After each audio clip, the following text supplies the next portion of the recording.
ദർശിച്ചപ്പോ നിന്റെ സ്നേഹത്തെ ഞാൻ ആരാഞ്ഞപ്പോ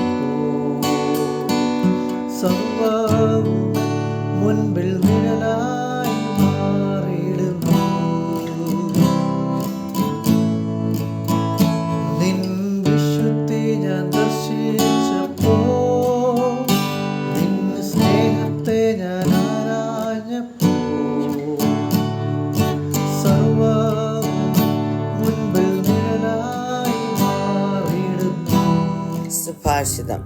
വേദപുസ്തകം പഠിക്കുമ്പോൾ ദൈവം അളവുകൾക്ക് അഥവാ മെഷർമെന്റ്സിന് പ്രാധാന്യം കൊടുത്തിരിക്കുന്നതായി കാണുവാൻ കഴിയും. നോഹയോട് ഒരു പെട്ടകം പണിയുവാൻ ദൈവം ആവശ്യപ്പെട്ടപ്പോൾ അതിനുള്ള കൃത്യമായ അളവുകൾ നൽകിയിരുന്നു. സമാഗമന കൂടാരം പണിയുമ്പോഴും ആലയത്തിന്റെ മാതൃക നൽകുമ്പോഴുമൊക്കെ ഈ അളവുകളുടെ പ്രാധാന്യം ഗ്രഹിക്കുവാൻ കഴിയും. നാം ചിന്തിച്ചു കൊണ്ടിരിക്കുന്ന യെഹെസ്കേൽ പ്രവചനത്തിന്റെ 40 മുതൽ 42 വരെയുള്ള അധ്യായങ്ങളിൽ ഇസ്രായേൽ ജനത്തെ പുനഃസ്ഥാപിക്കപ്പെട്ടതിന് ശേഷം ഭാവിയിൽ സ്ഥാപിക്കുവാൻ പോകുന്ന ദൈവാലയത്തെക്കുറിച്ചുള്ള വിവരണങ്ങളാണ് നൽകിയിരിക്കുന്നത്. യെഹെസ്കേൽ ദർശിക്കുന്ന ആലയത്തിന്റെ അളവുകൾ വളരെ വ്യക്തമായി അവിടെ രേഖപ്പെടുത്തിയിട്ടുണ്ട്. ഇത് സഹസ്രാബ്ദ രാജ്യത്തിന്റെ കാലത്തെ ആലയത്തിന്റെ ബ്ലൂ പ്രിന്റ് ആയിട്ടാണ് വേദപണ്ഡിതാക്കന്മാർ കണക്കാക്കപ്പെടുന്നത്. ഈ അധ്യായങ്ങൾ വായിക്കുമ്പോൾ ഒരുപക്ഷെ ഈ അളവുകളൊക്കെ വളരെ അപ്രസക്തമായ അളവുകളും അപ്രധാനമായ സാങ്കേതികതകളും ആണെന്ന് നമുക്ക് തോന്നുമെങ്കിലും ദൈവം അരുളി ചെയ്യുന്ന സകല കാര്യങ്ങൾക്കും അതിന്റെ പിന്നിൽ ദൈവത്തിന് ഉദ്ദേശമുണ്ടെന്നും ദൈവം തന്റെ പ്ലാനിൻ പ്രകാരം അത് നിവർത്തിക്കുമെന്നും നാം മനസ്സിലാക്കണം. യെഹെസ്കേൽ പ്രവചനം 41 അധ്യായത്തിൽ മന്ദിരത്തിന്റെ വിവിധ ഭാഗങ്ങൾ അളക്കുകയാകുന്നു. അതിന്റെ 4 വാക്യം വായിക്കുന്നു. അവൻ അതിന്റെ നീളം അളന്നു 20 മുഴം, വീതി മന്ദിരത്തിനൊത്തവണ്ണം 20 മുഴം. ഇത് അതിവിശുദ്ധ സ്ഥലം എന്ന് അവൻ എന്നോട് കൽപ്പിച്ചു. ഇന്ന് അക്ഷരീയമായ ഒരു ദേവാലയം നിലനിൽക്കുന്നില്ല. ഇന്നത്തെ ആലയത്തെ കുറിച്ച് പൗലോസ് രേഖപ്പെടുത്തിയിരിക്കുന്നത് ക്രിസ്തുയേശു തന്നെ മൂലക്കല്ലായിരിക്കെ നിങ്ങളെ അപ്പോസ്തലന്മാരും പ്രവാചകന്മാരും എന്ന അടിസ്ഥാനത്തിന്മേൽ പണിതിരിക്കുന്നു. അവനിൽ കെട്ടിടം മുഴുവൻ യുക്തമായി ചേർന്ന് കർത്താവിൽ വിശുദ്ധ മന്ദിരമായി വളരുന്നു.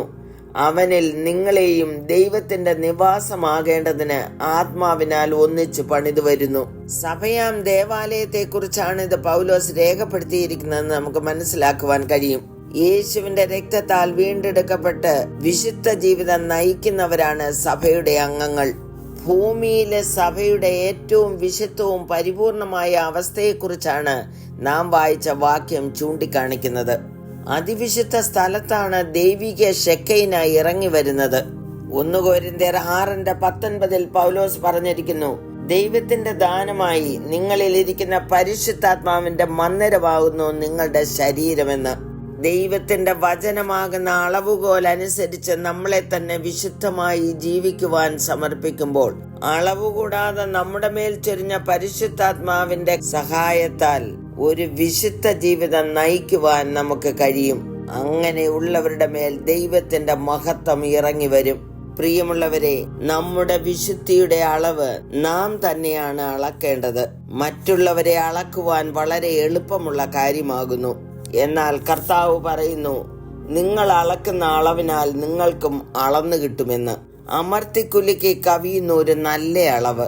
പൗലോസ് പറയുന്നത് കേൾക്കൂ, ഞങ്ങളോ അളവില്ലാത്തവണ്ണമല്ല, നിങ്ങളുടെ അടുക്കലോളം എത്തുമാറ് ദൈവം ഞങ്ങൾക്ക് അളന്നു തന്ന അതിരിന്റെ അളവിന് ഒത്തവണ്ണം അത്രേ പ്രശംസിക്കുന്നത്.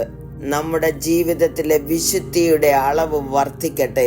നമ്മുടെ ശരീരം വിശുദ്ധ മന്ദിരമായിരിക്കുന്നത് കൊണ്ട് ദേഹവും ദേഹിയും ആത്മാവും വിശുദ്ധമായി സൂക്ഷിക്കുമ്പോൾ അതിവിശുദ്ധ സ്ഥലത്തേക്ക് ദൈവത്തിന്റെ ഷെക്കൈന ഇറങ്ങി വരും.